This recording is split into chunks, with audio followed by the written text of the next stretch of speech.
ఓం ఐం ప్రీం శ్రీ మాత్రే నమః. మాతృదేవో భవ. అక్క మహాదేవి గురించి తెలుసుకుందాం. కన్నడ దేశ వీరశైవ మహాభక్తురాలు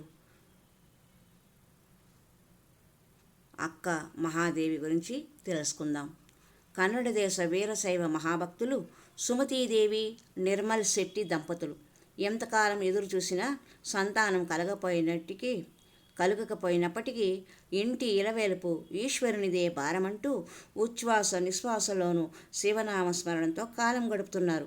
అంతా ఆదిదేవుని మహిమే కదా. ఒక శుభదినాన సుమతీదేవి శంకర శిగలో నెలవంక లాంటి కూతుర్ని కన్నది. ఆ రోజు ఆ ఇంట మహాశివరాత్రి జ్యోతిర్లింగ ఉద్భవమైంది. ఆ పాపే శ్రీ మల్లికార్జున వరప్రసాదం. శివశరణులలో ప్రసిద్ధి చెందిన అక్క మహాదేవి. వంశాచార శైవారాధన నరనరాల్లో జీర్ణించుకున్న పాప రోజుకో విధంగా పరివర్తన చెందుతూ సాటి పిల్లలకు భిన్నముగా ధార్మిక పరిమళాలు అణువణువున పరిమళించి దేవభాష సంస్కృతంపై పట్టు, మాతృభాష మీద మమకారం, ప్రవచన పరంపరలో ప్రావీణ్యం సంపాదించిన పున్నమి చంద్రుని చల్లదనం హృదయాలపై చల్లను ఆరంభించింది. నిండు యవ్వని అక్క మహాదేవిది. దేవేంద్ర సభలోని అప్సరసుల అందం వడగట్టి తీర్చిదిద్దిన రూపమని చూసిన కనుపాపలు క్షణకాలం నిలిచిపోతూ ఉన్నాయి. సౌందర్య నిధి మహాదేవిని గురించి విన్న రాజ్యాధినేత అయిన జైన మహారాజు కౌశికుడు వివాహమాడము నిశ్చయించుకున్నట్లు లేని పక్షంలో రాజాధికార పాణిగ్రహం జరిగి తీరుతుందని బంగారు పల్లకితో వర్తమానం పంపాడు. ఆ వార్త విన్న బంధువర్గంతో పాటు తల్లిదండ్రులు కూడా సరాఘాతానికి రెక్కలు విరిగిన పక్షులయ్యారు. జైనుడైన భూపాలుడు వీరశైవ సాంప్రదాయాలతో సంబంధం కలుపుకోవడం కలలో కూడా ఊహించుకోలేని దురాచారమని దుఃఖిస్తున్నారు.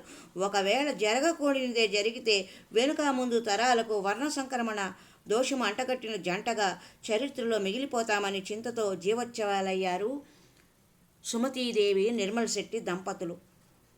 ఒకవేళ అక్క మహాదేవిలో ప్రవహిస్తున్న మాతృరత్నం మరిగింది. తల్లిదండ్రుల కన్నీరు తుడిచి జైనుడు కౌశికరాజును వీరశైవునిగా మార్చి వివాహం చేసుకుంటానని ధైర్యం చెప్పి తొలకరి చినుకుల్లాంటి పలుకులతో పెళ్లి పల్లకిలో కూర్చున్నది అక్క మహాదేవి. రాజప్రాకారంలో ప్రవేశించిన పల్లకికి స్వాగతాలతో రాజు ఎదురు వచ్చి మహామండపం వద్దకు తీసుకెళ్లాడు. పల్లకి దిగిన దేవిని ప్రత్యక్షంగా చూసిన కౌశికునికి నింగి నుంచి తన కొరకే దిగి వచ్చిన తార అనిపించి ఆ మెరుపుకు కళ్ళు బైర్లు కమ్మి గడియ కాలం స్తంభించిపోయాడు. అక్క మహాదేవి మాటలు శూలాల్లా గుచ్చుకొని స్పృహలోకి వచ్చినాడు. రాజా, మనం పెళ్లి పీఠాలు ఎక్కాలంటే తమరు ప్రథమంగా వీరశైవ మతము ఆచరించాలి.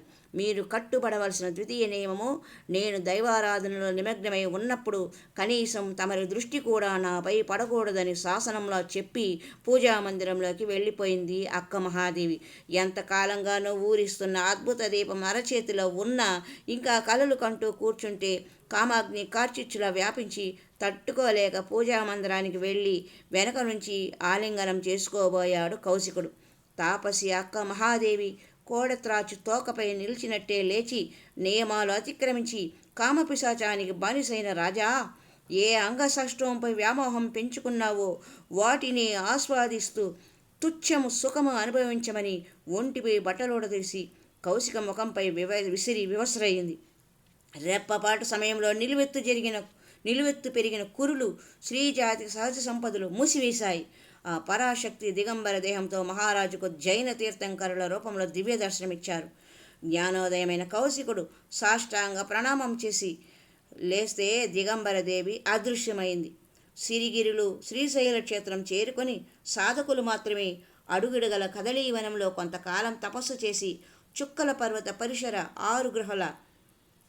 ఆరు గుహల హారంగా గల మధ్య గుహలో వాయుభక్షునితో లింగారాధన చేస్తూ శ్రీశైలేశునిలో అంతర్లీనమైనది అక్క మహాదేవి.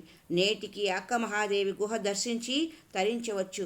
కన్నడ నాట నలుమూలలా వినిపించే శివశరణములు ఆ అమ్మ వచనములే. యోగాంత తత్వనిధి గ్రంథంలో సోమశేఖరుడు ప్రముఖంగా ప్రస్తుతించాడు అక్క మహాదేవిని.